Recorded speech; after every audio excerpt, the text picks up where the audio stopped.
Right. Got it. Hi, everyone, and welcome to another story episode of the Liverpool Connection podcast. I am Daz. Please like and subscribe and all that good stuff. And if you haven't checked out the Jan Molby 3-year anniversary podcast that we did, please go and check that out. And we've also got coming out soon, former Liverpool midfielder Ray Houghton, another boss interview with him. No holds barred, tells it like it is, how it's supposed to. But my special guest today, the king of rock and roll photography. I'm going to big you up massive. I mean, 15 to 16 years on tour with Red Hot Chili Peppers, over 20 years knowing the Foo Fighters. And for the you youngsters out there, he's photographed the 1975. I've got to put the young bands in, but also the likes of Gorillaz, David Albarn, Bush, Duran Duran. That's just to name a few. So very pleased and privileged to bring on Tony Woolliscroft to talk about his photography, but also he's a Liverpool supporter. So how you can't be any more rock and roll than that, mate. you take rock and roll pictures and you're a Liverpool supporter. So in my book, king of rock and roll. Well, don't you think, though, Darren, that Liverpool and music go kind of like a little bit hand in hand anyway? So of course they do. You know, I mean, Liverpool as a city has brought out, well, I mean, the best rock and roll band in the world still, to me, is the Beatles. Really? Yeah, I mean... Dave Grohl introduced me to Paul McCartney. Do you know what my first question was? I'm surprised you actually got a question out. It was an easy one. Are you red or blue? Dave Grohl looked at me like I got two heads. Isn't he a blue though? No, he likes red. Has he? I've seen in a few where I think it was more so like he didn't want to divide the city. Yeah. So he's that borderline where he's like, yeah, I'm a supporter. Someone was telling me actually that his first house before the famous one, what's in like the National Trust thing now, is very near the Gooders. It's in Everton, isn't it? That first house. So it's understandable, perhaps, that he would have sat on that side of the fence early doors, like. Yeah, just so he wouldn't get stuff thrown at his house. I don't blame him, but I'm surprised you were able to actually ask him, because there's a couple of people that for me I wouldn't be able to get the words out. King Kenny is obviously one. You know what? I spent 3 days with Kenny. And, okay, now you're showing off. Now you're showing off. Paul McCartney. Now King. Come on. Now the Kenny one was not a massive Beatles fan. They're not.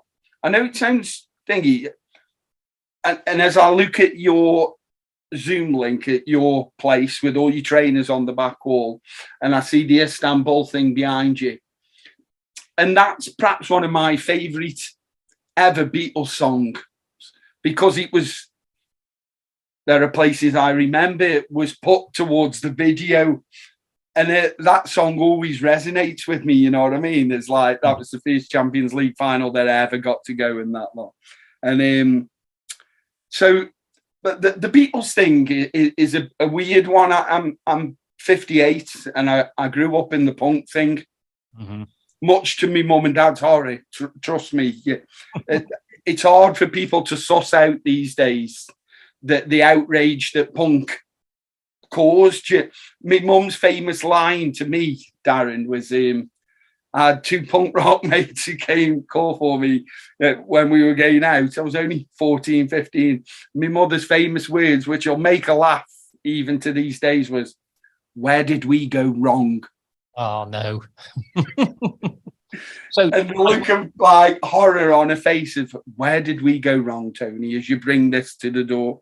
And then she got Noam and absolutely loved the pieces off, and you know, never judge a book by its cover. But that's how it was perceived in them days. So kind of like I grew up with that. And as much as I like the Beatles, and I can listen to the Beatles, I would say if you ask me for memorable days, Okay, yeah, I met Paul with Dave and that lot.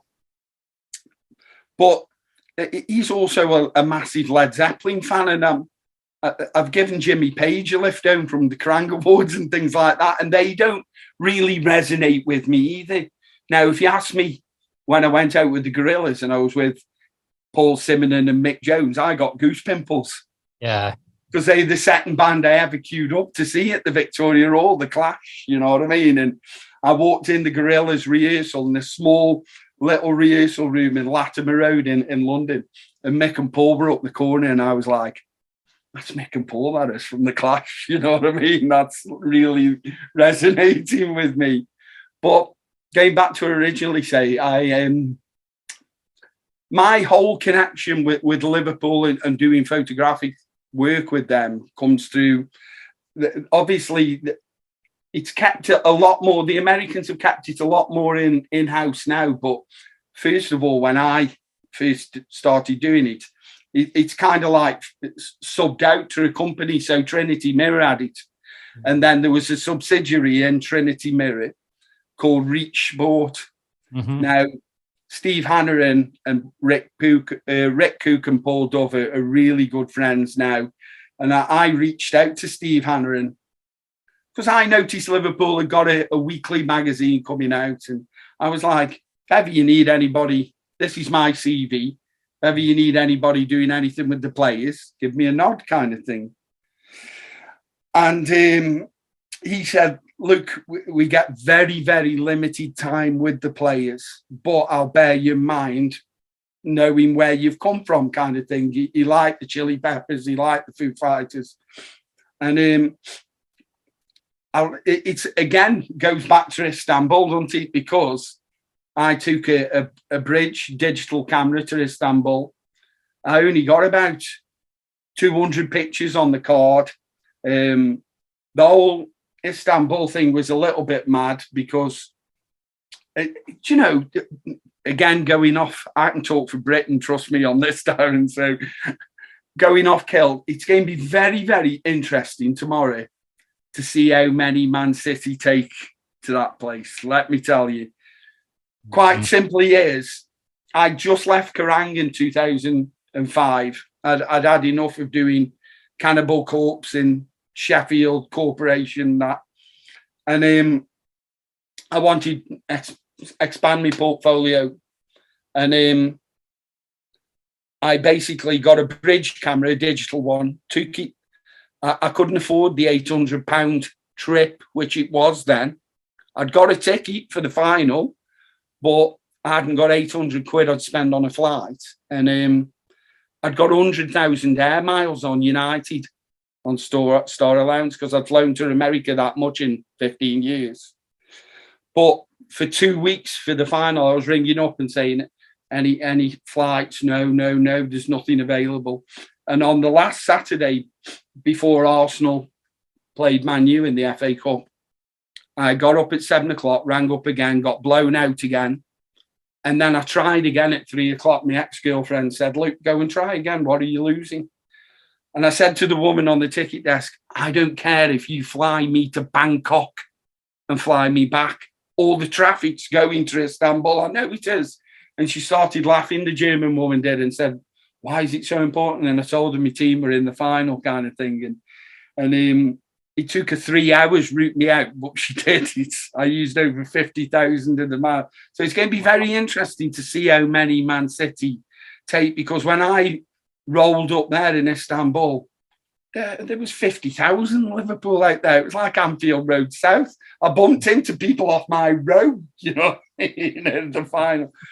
So anyway, going back to what I was saying, I took a bridge camera in because Liverpool hadn't got the people documenting the crowd in them days. I took pictures of all the banners, and when they were at the fan park outside Ataturk and they played You'll Never Walk Alone, I got on stage, took the whole sea of the cot with the scarves up and that lot. And it would be about 3 weeks later, Reach Sport were doing the official book from Istanbul. And I had this phone call. It was just about going to the dentist, and it was Steve saying, hi, Tony, we've only spoke by email, but listen, we've just got your disc from Istanbul. Do you mind if we use some of your pictures in the official book for Istanbul? And that's what opened the door for all of this. So going back to what you say, that the whole Kenny thing and Paul McCartney, the Kenny thing was a bit mad for me, because obviously Liverpool were colossal when I was growing up, and to actually spend three separate times with Kenny Dalglish. And the first story I can tell you on that's a really funny one. So they shut the museum. Off, and we had Kenny with the proper European Cup. Mm-hmm. We had him with the League Cup, and we had him with the old Division 1 trophy. Posing and put a backdrop up, shooting portraits. Now, the big boss of Reach Sport was a guy called Kenneth as well. And he came down to just make sure it was all running smooth, because it was quite a big deal, with Kenny Dalglish shutting the museum off and everything else. And he'd obviously got some kind of relationship with Kenny Dalglish as well. They were both bouncing off one another on comments and things like that. I shot pictures of Kenny with the trophy, and he said, "Kenneth, here, can you put this down on the floor?" He passed the trophy to Kenneth from Reach Sport. And Kenneth stumbled as he took the trophy off Kenny, fell to the floor and landed on the trophy and bent it. Oh, no. And everybody was like this. Oh, my God. Kenny Dalglish went, "You fucking tell you're an Evertonian." which made me burst out laughing, even though it was dead inappropriate. And they tried straightening the old Division 1 championship trophy. And they tried straightening it, and then they put it on the plinth, and it was wobbling around when it had been bent. They had to get a silversmith in to come and repair it. So that was the first time that made me laugh. But the second day that I spent with him a couple of weeks later, we went to Glasgow with him, which was mental. So we started at Hampden Park, in the dressing rooms and around the ground and that lot, which was great. But the most amazing time for me, out of the 3 locations we went to the house that he grew up in. Now, the house he actually grew up in was a semi-detached. For you American listeners, that's a 1 up, 1 down, 2 up, 2 down, and it's, or sometimes 3.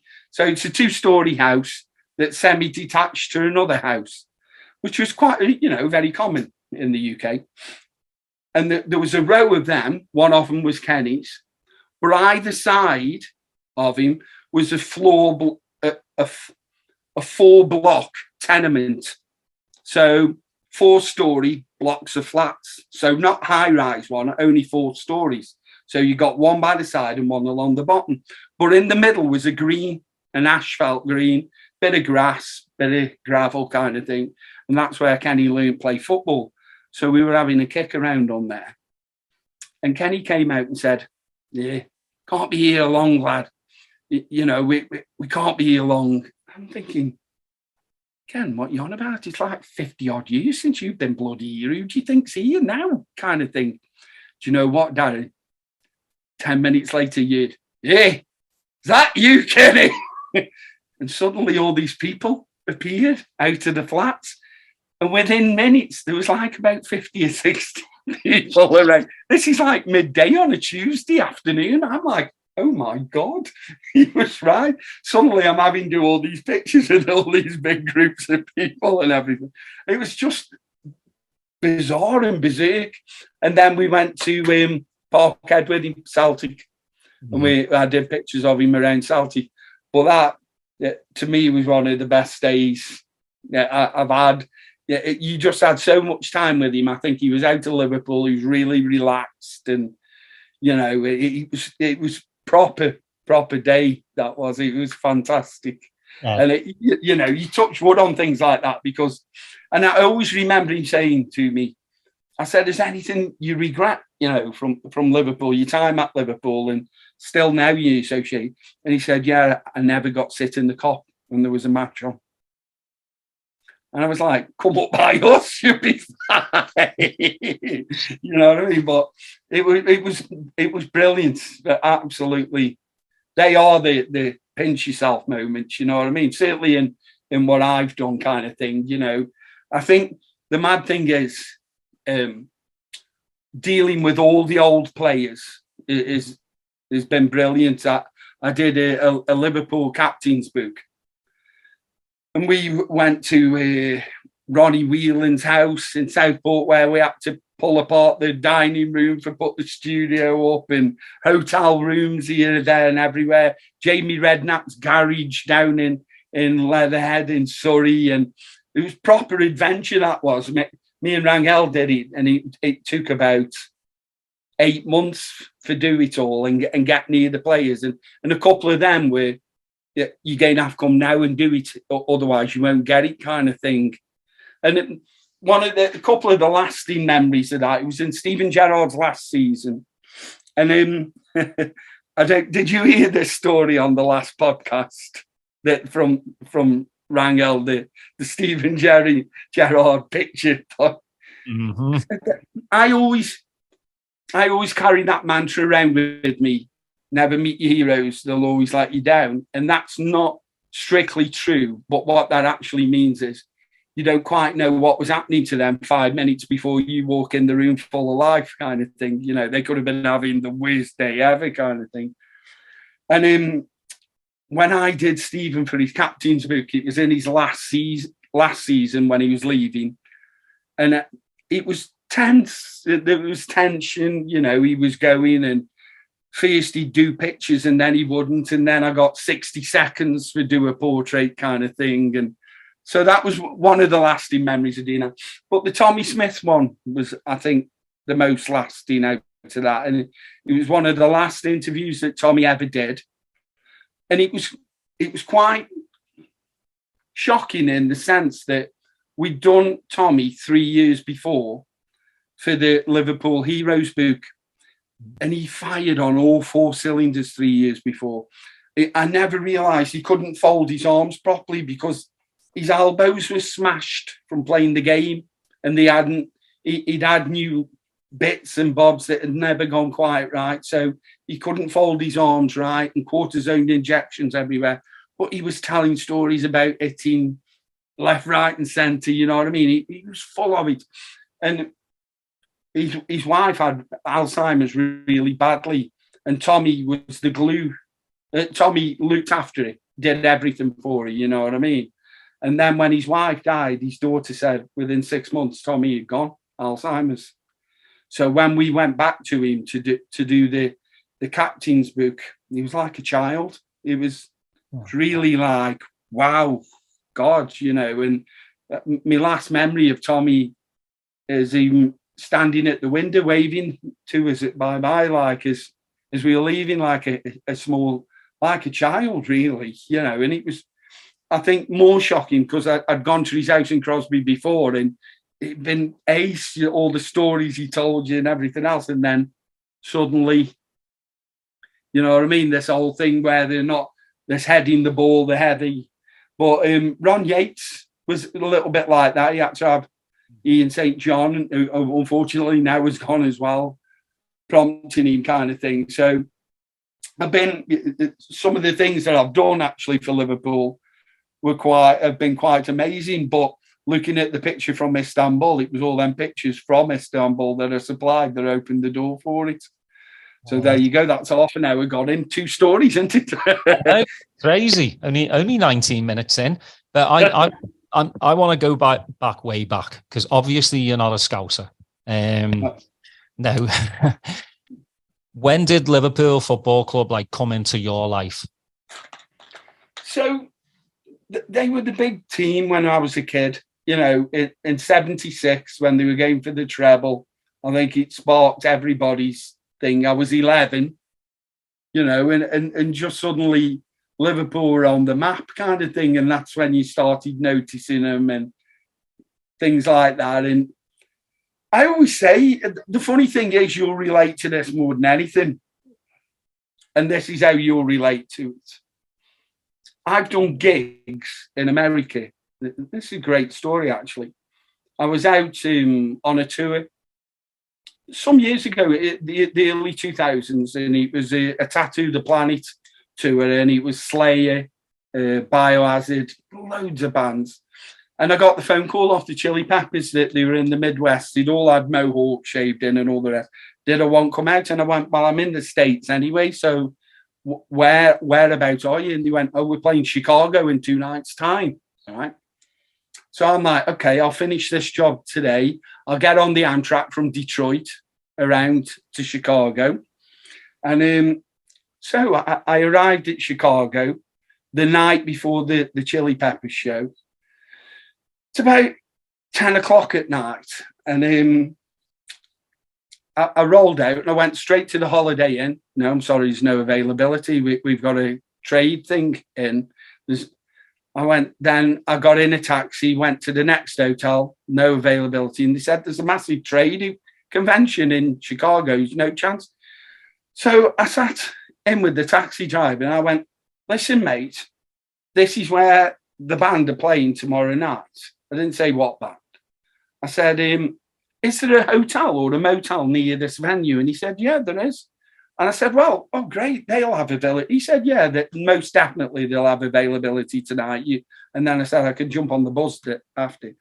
And I said, can you take me there? And he went, do you want to go flat rate or shall I put the meter on? I was like, what's in Chicago, isn't it? He went, yeah, but it's like 55 miles away. And I always think of that. Stoke to Liverpool isn't 55 miles, you know what I mean? And it was a weird one. But going back to what you say, is Liverpool with a big team. I always think of that as well. I spent the first 18 months of my life in Singapore because my dad was in the Navy. So that gives me kind of like a pass. And then I suppose you end up working for the clubs doing bits and bobs. So that's another pass. But yeah, I'm not Scouse, but I spend half my bloody life up there. So when was the first time like you went to Anfield to actually see a match? It was before. It was the season that we did the club cup treble, and I managed to get up there for one match. It was a European one, and I can't remember which one because at that point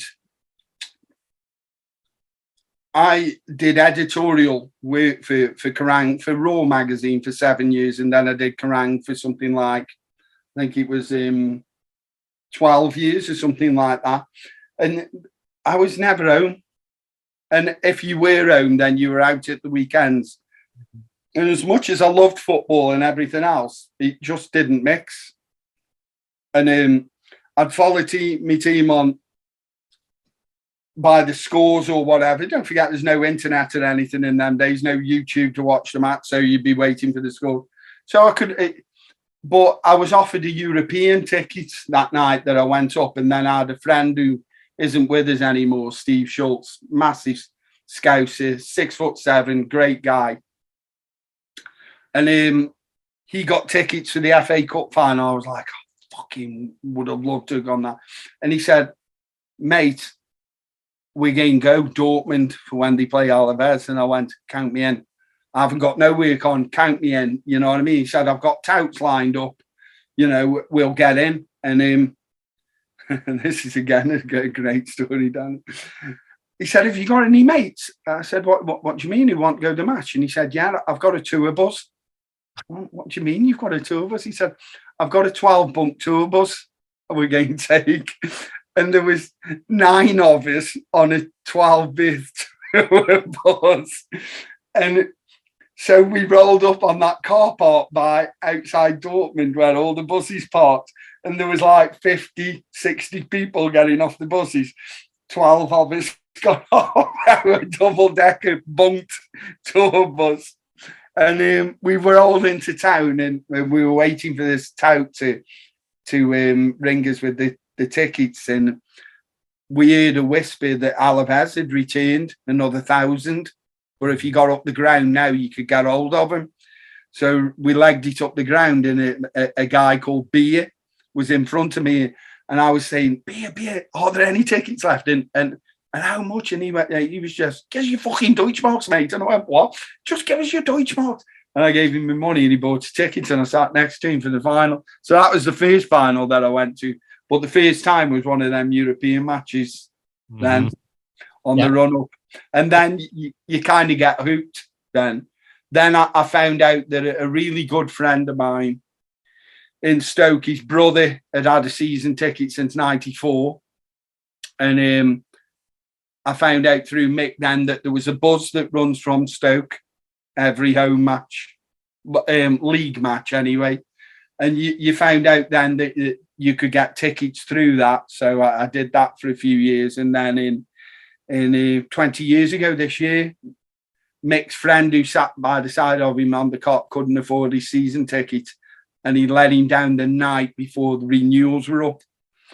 So Mick rang me panicking, going, if I don't sell this, it goes back to the club and we lose it. Do you want it? I was like, yeah, and I put 2 credit cards down on it. And then I was Susan Frost for 18 I was Susan Frost for 18 years. And then finally 2 years ago, I got it in my name when the amnesty happened on COVID.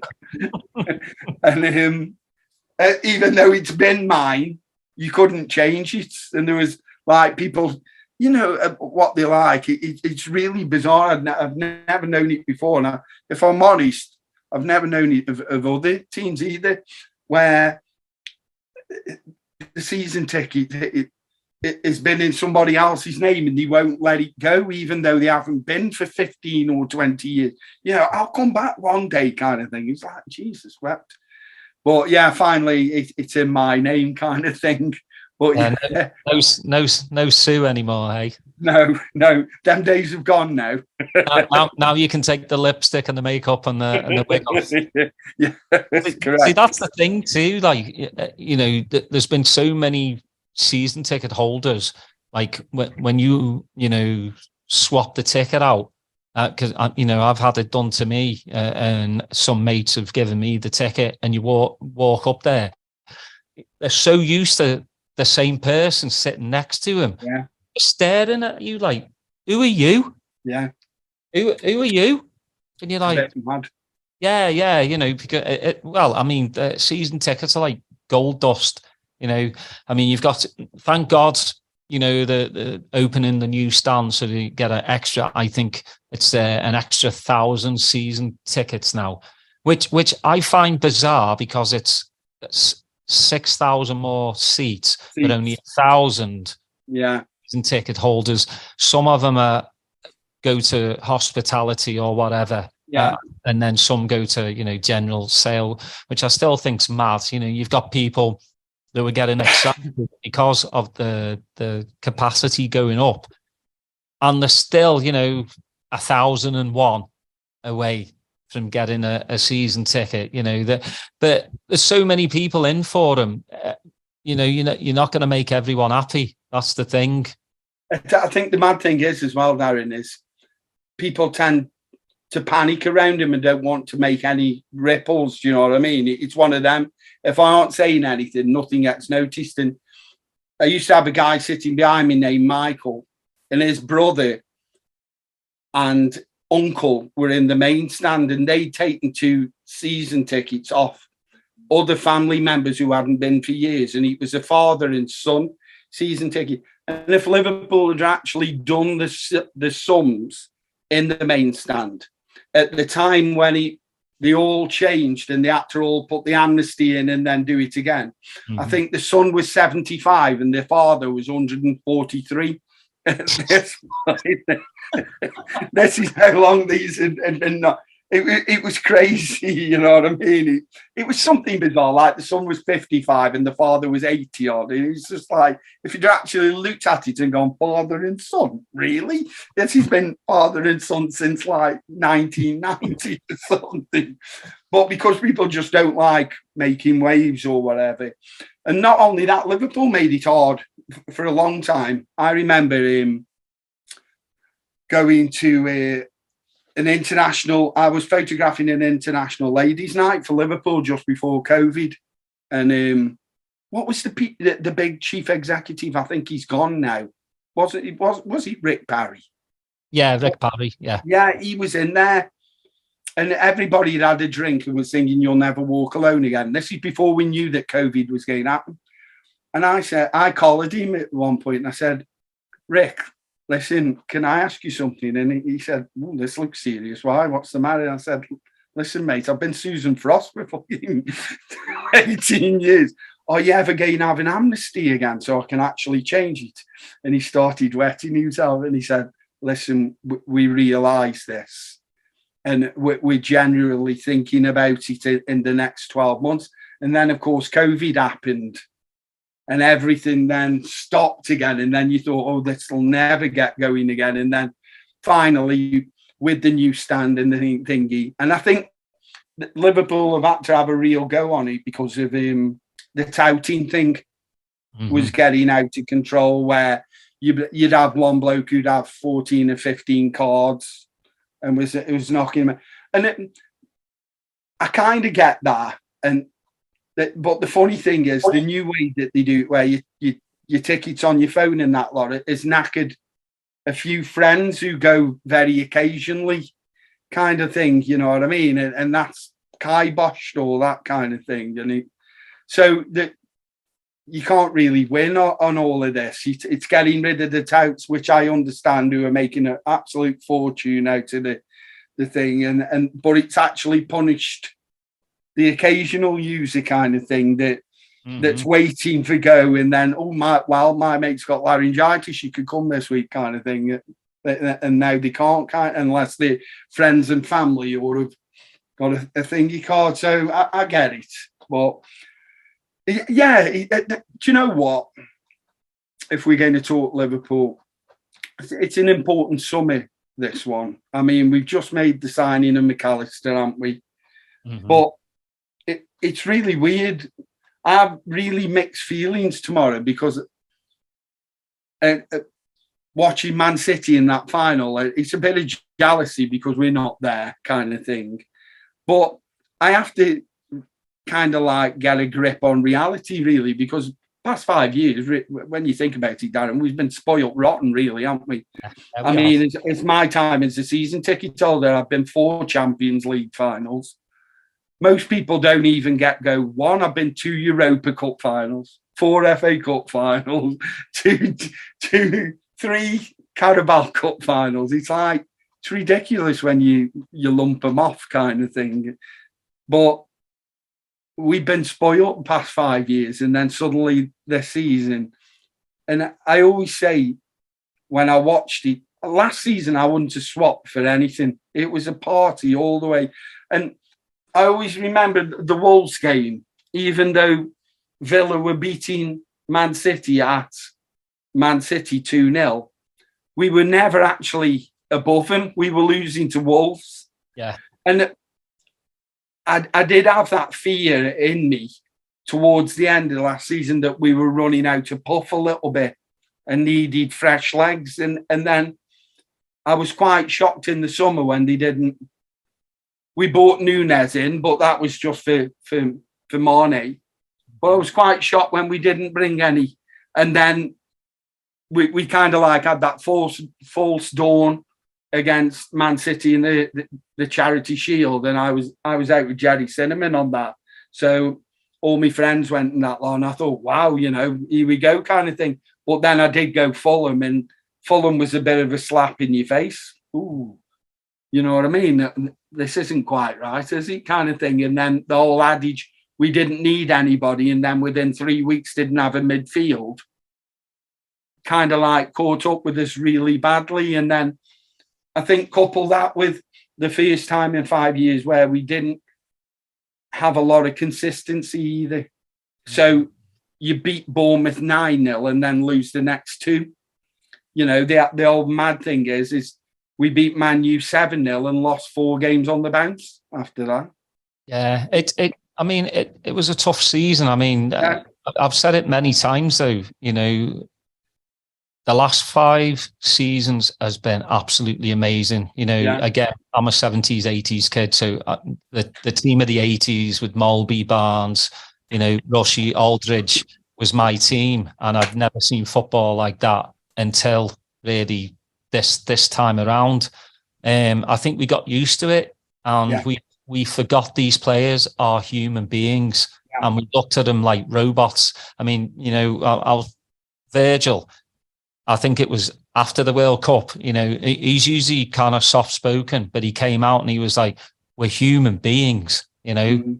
We've played so much football that I think we forgot the players are physically and mentally absolutely knackered, you know. And to do it all again when they came so close to immortality, and they did. And I think that's why a lot of us fans too were knackered. You know, we're like, oh, crap, we got to go again. And I was the same with you. I thought after the Community Shield, I was like, here we go again. Come on. You know, and then these little injuries started happening with midfield, and Klopp said we didn't, you know, we went in for Tuchemene, and then he obviously went to Madrid. Which you got. Which is fine, but then we didn't have a backup plan. No. It just didn't seem. And for Klopp, you know, he's looking at his players. This is before all the injuries going. This is the same team that came so close. All right, we couldn't get Tuchemene, but we got the same team. Let's go again. And I think him just saying we don't need any midfielders was meaning like, look, we've got what we've got. But, you know, Ox should have been sold, but then Ox got injured. Keita, everyone, I think, was like, all right, this is Keita's season to break out. And obviously didn't work, you know. I honestly have a theory on all that, Darren. It's very strange, really, because he was, while his stats in the Bundesliga were amazing, and he was like the guy we were after, a box-to-box midfielder that scored goals. But after 2 seasons, this is where I really struggle sometimes around football, is after 2 seasons, surely you'd look at stats on somebody like Keita and go, I don't think physically, mate, you can do it. And it's a bit strange because, like, he's just signed today, Auntie, for Werder Bremen, is he? Yeah, Werder Bremen. Yeah, and taking a massive pay cut as well. Yeah. And it is funny. Someone on the Austin group, I think it was Blair, put watch him play every minute this season. Yeah. But I think the mad thing is, you would have looked at it 2 years ago and gone, well, perhaps we can get half the money back here if we let him go, rather than keep him going. And the mad thing is, I did ask Davy Fairclough this. Did Davy Fairclough, I asked him, did he think that Klopp had been a bit sentimental with a few players? And I do think that came in. When you've got players that have won you everything and have gone out time and time again and done it, I get that. I get that completely. But you also have the other thing where you hear Graham Souness say that Joe Fagan and Bob Paisley would stand on the halfway line in pre-season and go, keep your eye on him. He's coming towards the end. And there'd be no sentimentality, and to stay at the top. You know what I mean? There's got to be a certain amount of ruthlessness in most things. You touched on it, and it should have happened. Ox shouldn't have kicked the ball. 15 million we were offered off him on Bournemouth. Listen, I thought Oxlade-Chamberlain did absolutely brilliant when he stepped in for Coutinho. Them goals he scored against Man City were priceless, and that lot. But when he did that knee against Roma, the surgeon actually said that he'd been used to opening somebody's knee up and they'd done 3 or 4 ligaments. Oxlade-Chamberlain had done every ligament in that injury, and he was amazed that he actually played football again. So then to nurse him through it and get offered 15 million, I'd have put him in bubble wrap and put him on the train kind of thing, but we let him kick a ball and he broke down again. So that's another one then that you don't make any money out of. And it's that a few things scare me a little bit on this, Darren, is you've been playing Man City, which are virtually a state-run sponsored team. You know what I mean? It's unlimited funds. You're playing perhaps one of the biggest teams in the world, and I've got best mates who are Man United fans and that lot. There's no hatred for me and anybody. I haven't got time for any of that. And the funny story that I have with Man United is, again, off Reach Sport, I had to go Carrington to do Juan Mata's book cover. Mm-hmm. And I took two of my mates who were massive Man United fans who'd never been Carrington. So, and at this point, I'd been going Malwood quite regularly. And Malwood's not that big, but there again, Kirby is a lot bigger where they've moved to. But Carrington was on a different scale, you know what I mean? It was 2 aircraft hangars with 4 pitches in each and all the stuff outside and things like that. And it was colossal. And then you start getting an idea actually how big Man United actually are. So you're against one of the biggest clubs in the world. But now, and this is the thing that scares me really about the Premiership, is we've got another club now that money means nothing to. And trust me when I say that Newcastle make Man City look like Port Vale in finance-wise. And if you think on the terms of that, that's frightening. And I honestly thought, and I did think halfway through the season, God, if Newcastle get in this time, I don't think you'll ever get them out of the Champions League. So that then you're coming down to 2 spots. Mm-hmm. And it becomes that much harder. And it's and going back to what we were saying, when I walked out of Madrid, and Madrid was obviously a fantastic night. We had a whole adventure that I can tell you about going there and things. But I remember saying to me mate as we walked out the ground, God, I hope they spend some money now on the team. You know, you're looking at James Milner, who was 33 at that point and things like that. As much as I love him and he's been a great save, at some point you have to go, we need a friend. And what you forget on all of that was highlighted this year, that James Milner could probably run rings on a marathon around all the Liverpool team. Were on a 60-second or a 20-second sprint to the ball. He was found lacking. Hence his first tackle against Napoli, and Napoli was a free kick and a booking. You know what I mean? And these are the little things that caught up with us this season, and that's why this season, obviously summer is massive for us, because we've got to hit the ground running as well. You haven't got time for bed these players in anymore. We've got to be ready to go on August the 14th with a midfield then that can compete. Because for damn sure, Newcastle are going to buy a couple of players. God, I'm hoping Inter beat Man City tomorrow. I really do. But I think we all are. You know, just. I mean, Inter have just got a chance of City of winning it. You know, the Italian teams like to play very defensively. Yeah. So if they can hold off, you know, City, it's just, you know, I mean, City bought Haaland for the Champions League. We all know that. I mean, now talking of human beings, he's a robot, 100% robot. But yeah, I mean that's where, you know, football seems to be going. Is just oil nations buying up these teams and just, you know, well, we all saw the Saudi league is buying all the, you know, already have Ronaldo, the older players. Conte's going. Yeah. I mean, Messi thought about going. I'm surprised he's actually going to Inter Miami, but I mean, Apple are basically paying his way. Adidas are paying his way.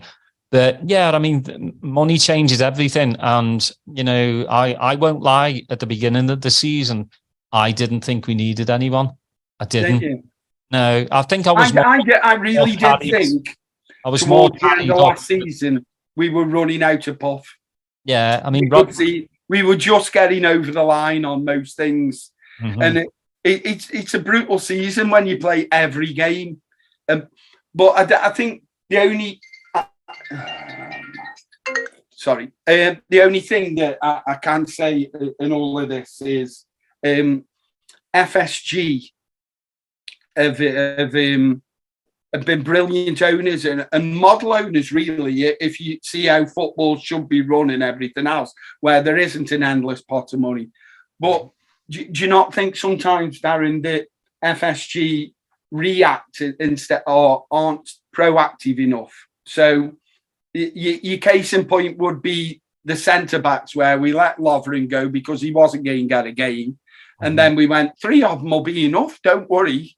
And then within a month and a half, we haven't got any of them left. And as champions then struggled for the season. And then I think we never really replaced Genie as well. And the mad thing is that you suddenly, when you don't, you then realise that midfield is like, work so hard. They don't give anybody any time.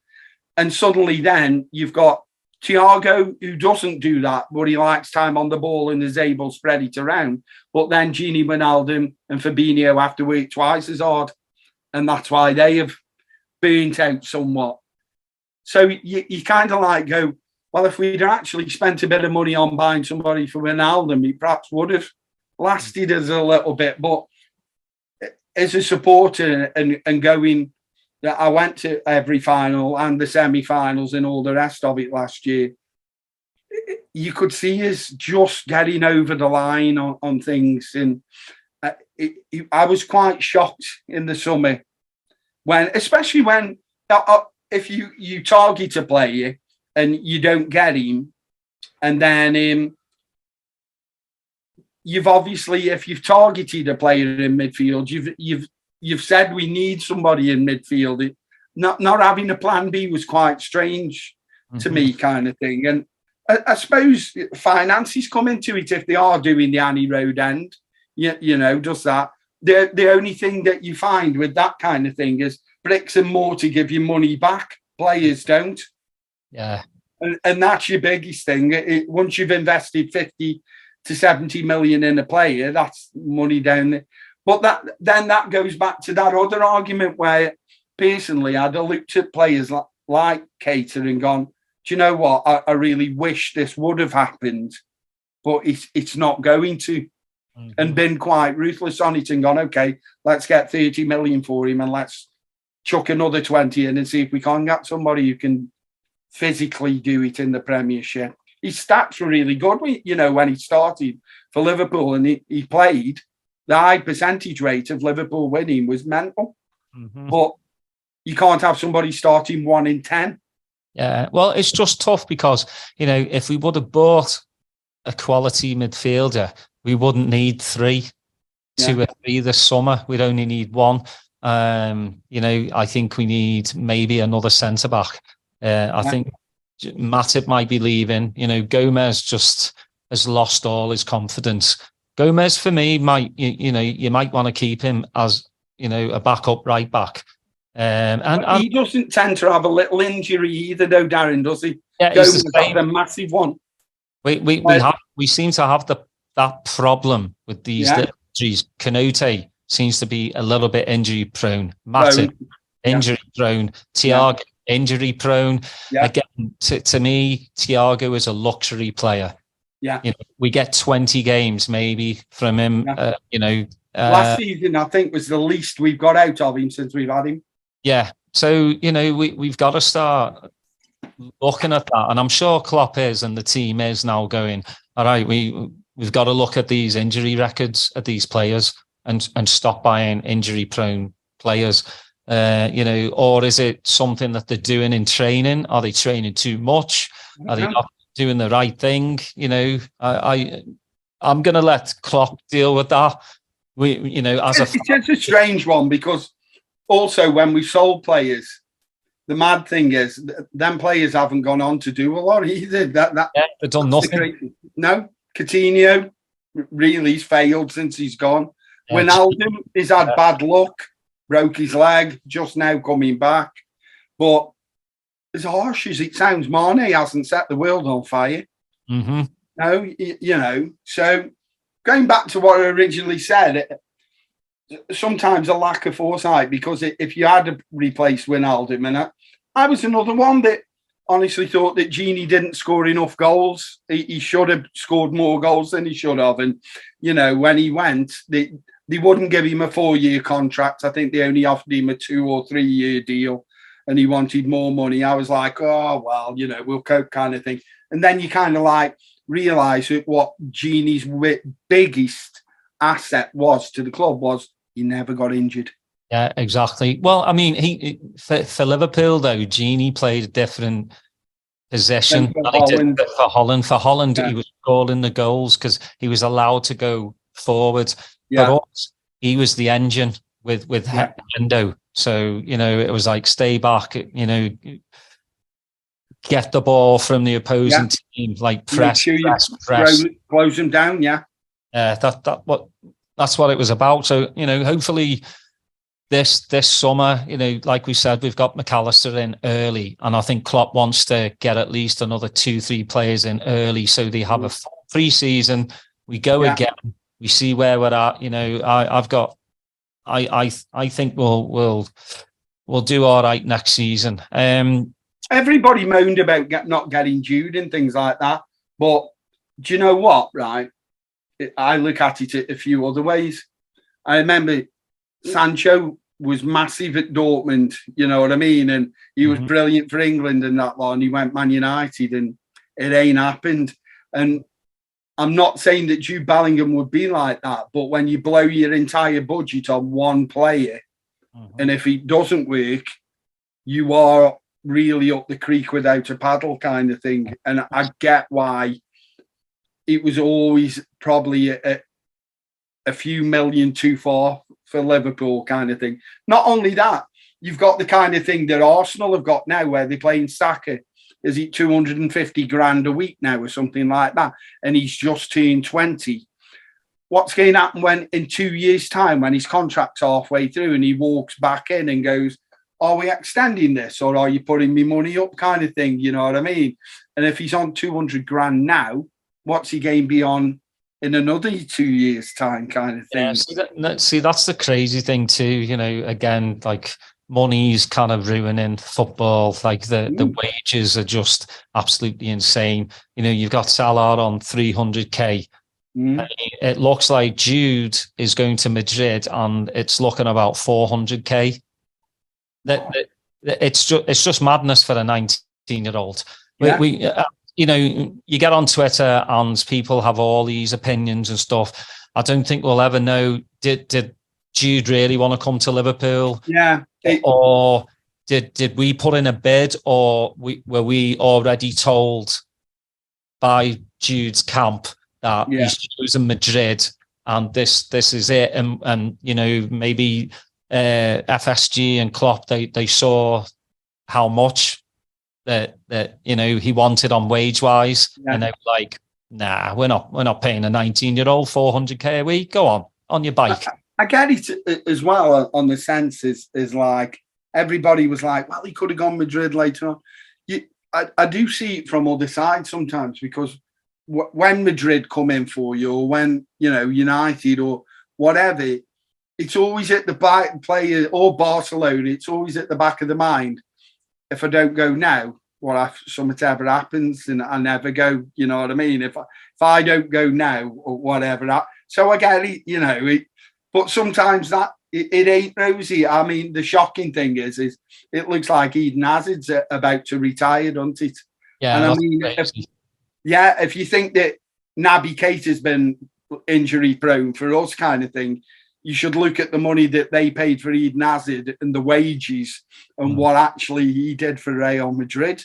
And when you think of what he did for Chelsea, and then as soon as he went to Madrid, but again, it's one of them. If you don't go, how do you know kind of thing? I think it's a massive. I always look at. I said to the lads on the bus going up to the last game of the season, Mane, Salah, a few of them that you can say different for Van Dijk because it was a very public transfer kind of thing. But I remember Salah, Mane, and a couple of others. they weren't really on my radar, you know, when we bought them. And they were clever signing. Somebody had seen them and gone, they'll work for you. You know what I mean? They'll really work for you. And I've got a feeling a couple of these might be like that, you know, people not really on your radar and you're thinking, ooh, and then suddenly, bingo, it's a good signing. I mean, come on, Robertson springs to mind. The first thing, for 8 million, you're going, loads of people are like, who? From Hull? From Hull. They've just been relegated. People really obsess about the price, I think. You know, I mean, you've got these Liverpool supporters. Well, I call them Liverpool supporters. I don't really think they are. They're just Twitter, you know, droids. Yeah. You know, they're kind of going, well, the only reason why we got McAllister is because it was 35 million. If Brighton would have said 60, FSG wouldn't have paid. I'm like, don't start that crap. I'm like, he was on Klopp's radar. And we got him for 35 million because there's a release clause that says 35 million, you knobhead.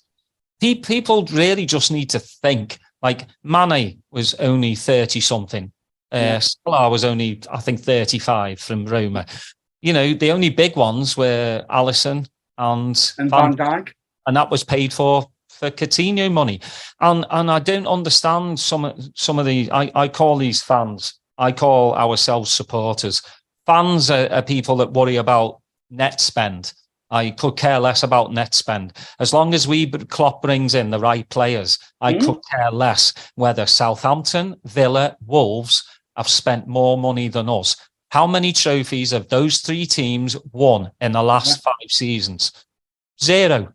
So who cares about if they've spent more than us? I care about the right player that Klopp wants. What we as a fan base are starting to do is have these Christmas lists of players that we want Klopp to buy. It's like he was saying about Bellingham. We all want Ferraris, but we can't afford Ferraris. You know, and to me, McAllister, he's a World Cup winner, and he's proven in the Premier League. And if we got him for 35 million, that's amazing business. And that, to me, you know, they're all saying, "Oh, this lad that's come in, you know, is the director." You know, it's not him that's done this deal; it's Julian Ward. This is his like going away present. He's probably been working on this for the past 6 months since the World Cup, and he's probably worked on these 2 French lads as well. And I still believe in Klopp. I think he's the greatest managers in the world. These people that, you know, we had one bad season, and you know what? A bad season, 4 points off of 4th. I know. You know, it's bad for us because, again, you know, we've been spoiled. Again, like we said at the beginning, we've been spoiled. The past 5 seasons, we've watched Liverpool head and toe with City constantly. And, you know, one bad season, so what? Now, maybe next season, if we come to Christmas time and we're still not doing well, you know, we can criticise Klopp. Klopp is not on a pedestal where we can't criticise because he's got some things wrong. Tactically, I think he got some things wrong. Substitution wrong. You know, we can't just say it's all FSG because I've said it before. It's not FSG's fault that we are where we are. It's not. Klopp said he didn't need any players, you know. And when we win trophies, we should congratulate FSG as well. They're the ones that brought Klopp in. People forget that. They pay all these wages. You know, I'm not on the fence with them. I'm not for it against them. I just think they're good owners and they've run the club very right. Sustainability. Yeah. I want to win this league the way it's supposed to be won, not with throwing millions and billions at City and the Newcastles. I want to win it the way we've always done it, with heart and soul and sweat and blood and tears. That, you know, that's it. The old school way. It does get harder, though. That does, Darren. It just gets harder. And the mad thing is, I don't know if you noticed it, it's kind of weird because everybody's lamenting the City side, saying this is the best one ever, you know, the game for the treble. Don't forget, up until we knocked them out the FA Cup. They were on for the quadruple themselves. Real knocked them out in the semi. We knocked them out in the FA Cup semi.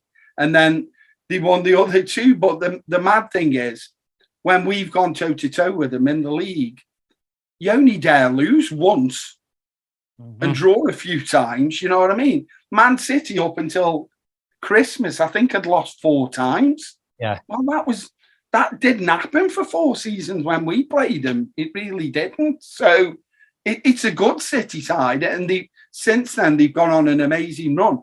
But I don't think they're the best City side, or whatever, you know what I mean? It's a mad one. It really is. The Newcastle thing scares me a lot because you are looking at it. Whatever happens, Darren, and we get it completely and utterly right, in the next 5 years, Newcastle will emerge. They've got to. It's too much money there, mate. They'll probably get rid of Eddie Howe at some point and somebody will come in. But this whole thing of them getting Champions League in this first year when they've got money, to me, is ahead of schedule. And it's an hard one now. You won't get them out. It's a tick in the bed that's running around in there now, and it's not going anywhere, kind of thing. So it does become that much harder. I've got ultimate faith in Jurgen Klopp. He's got everything right. The funny thing is, the only time I'd ever heard of Alisson is when we put 5 past him against Roma. So he wasn't exactly on my radar then either, kind of thing. So he's turned into one of the best goalkeepers in the world, as everything that Klopp seems to touch tends to go that way. You know what I mean? So it is a good one. I am sure that he'll bring the right players in. I just wish they'd always before we preempted things like that, and we kind of like, Darren, we ran the legs off this team till it was flat in the ground. And that's a bit disappointing, really, because if we had just bought in a couple of players, we probably would have got Champions League, kind of thing. And it you know what I mean? It's a little bit like I say, if you actually a bit more proactive than reactive, it would be a little bit better. Do you want to ask me a few other things on this one as well, so we can move on? Well, I actually wanted to get back to your photography as well. Like, you know, you've photographed some of the best bands in the world, and you know you've done photography for Gerard, for Owen, for Pep, Linda's book, and everything. So, who haven't you photographed that you would really like to? And that's you know, anything, sports, you know, music. All the people musically I'd like to do are probably dead now. I'm a massive Joy Division fan, but was too young. Although I got no hooky quite well. Even not doing New Order through a mutual friend. Believe it or not, he was doing sound for a little band called Lavota Lakota when I first met him. Who would I like?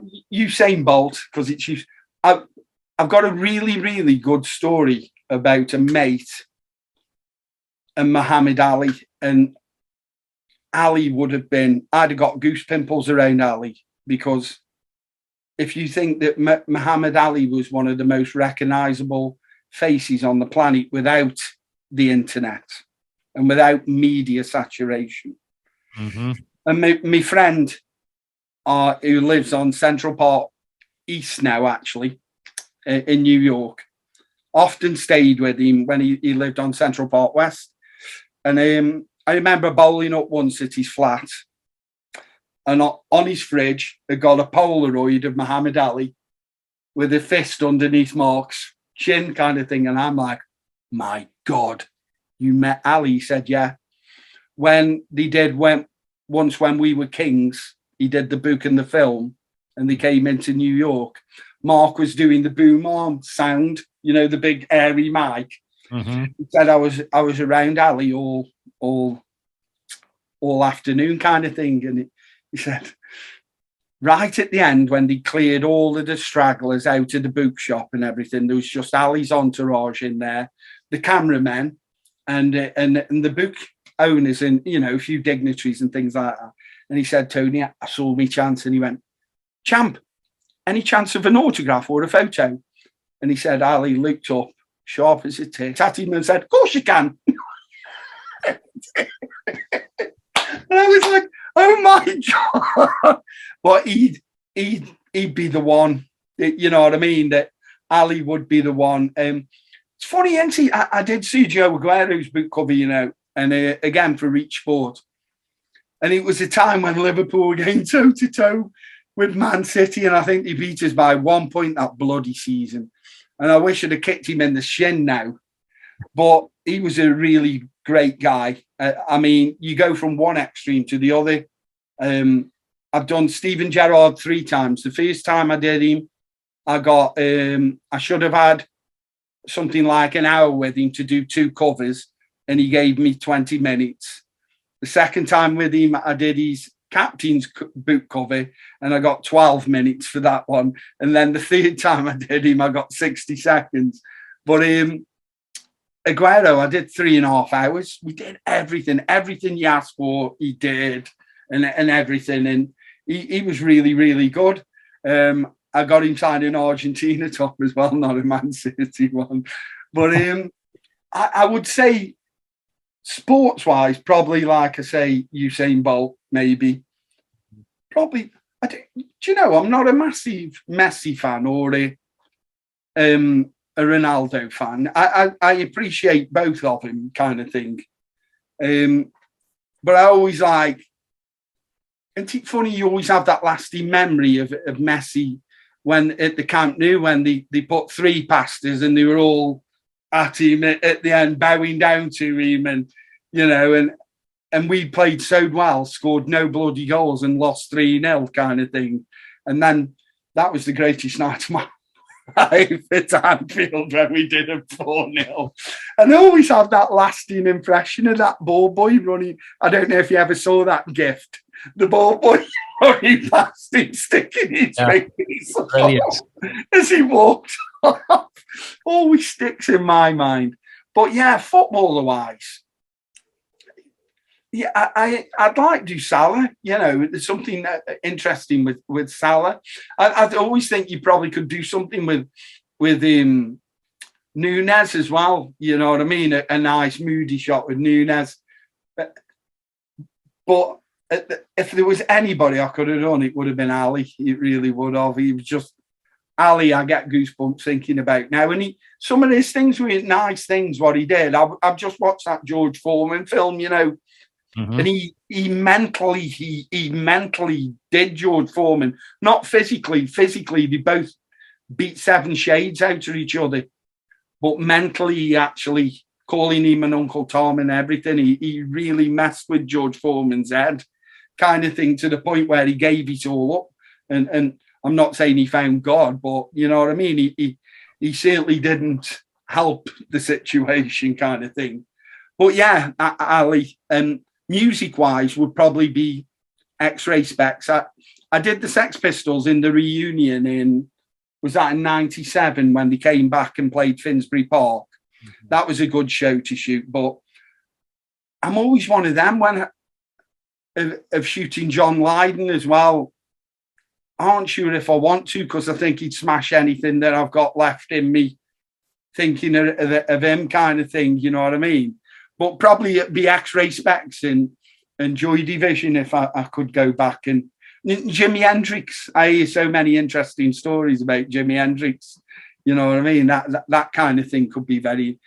I've got some mad stories, like of being in Birmingham. My friend was tour manager of the Beach Boys. Oh, wow. And I can't... Is it Brian? Brian was the main Beach Boy. He was a bit bored and came in and was talking. And he was on about having the acetate of the first album, Pet Sounds, and bringing it over.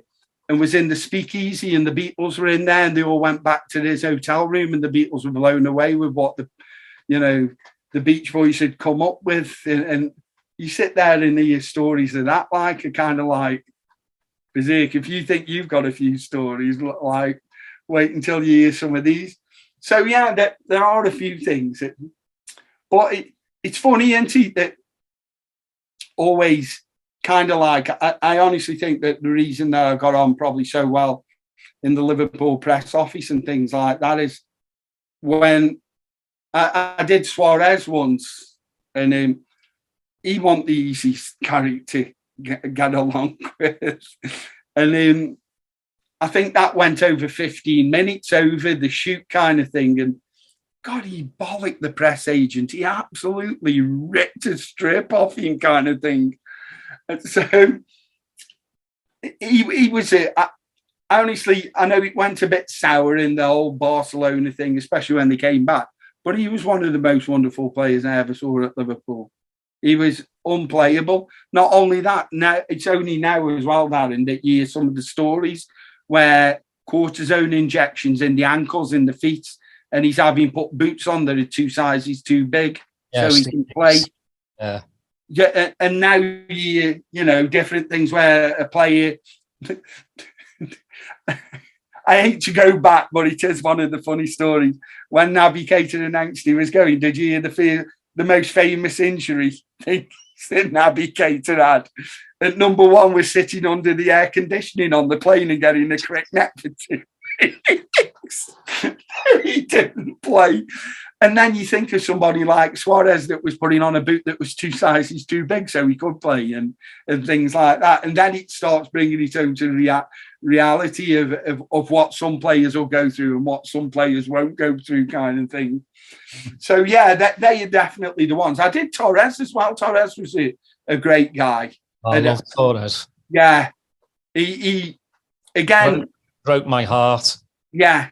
And really, you could shout because he was advised very poorly in his words when he left. Mm-hmm. And if you'd have just gone at that point, Darren, I've waited as long as I could and I can't wait any longer. My career won't let me wait any longer. Everybody had stood up and gone, he's telling the truth here, mate, go with the blessing, even though it's Chelsea down the road and all the rest of it. But because all the words were wrong and everything. And even now he's come out and admitted the best place he ever loved playing football was Liverpool Football Club.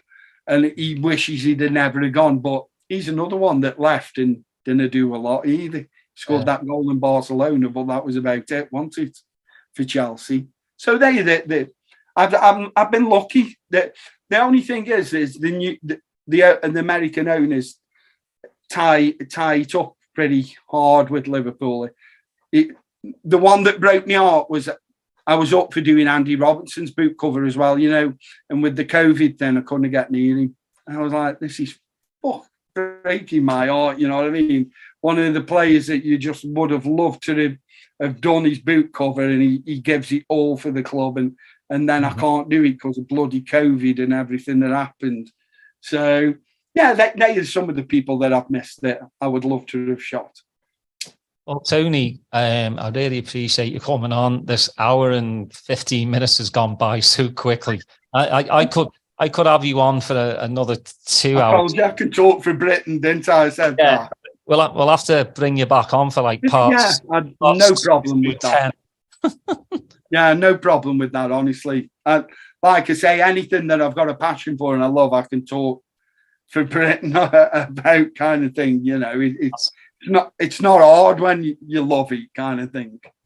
Yeah, and photography, Liverpool and music are 3 of the major things in my life anyway.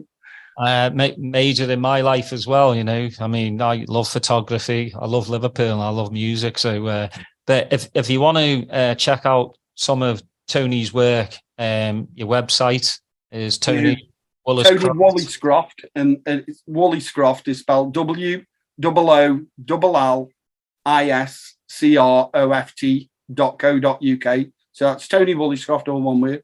And then my Instagram is at Redmen1, the number 1. And they my links. Yeah, please go check out the photography, because it is absolutely amazing. From again, Red Hot Chili Peppers, Foo Fighters, You Young'uns, 1975, the 80s, Duran Duran, you know, Blur, Gorillaz, who are absolutely incredible musicians, David Albarn. But yeah, thanks again for listening. Please like and subscribe, and we'll see you next time. Thank you.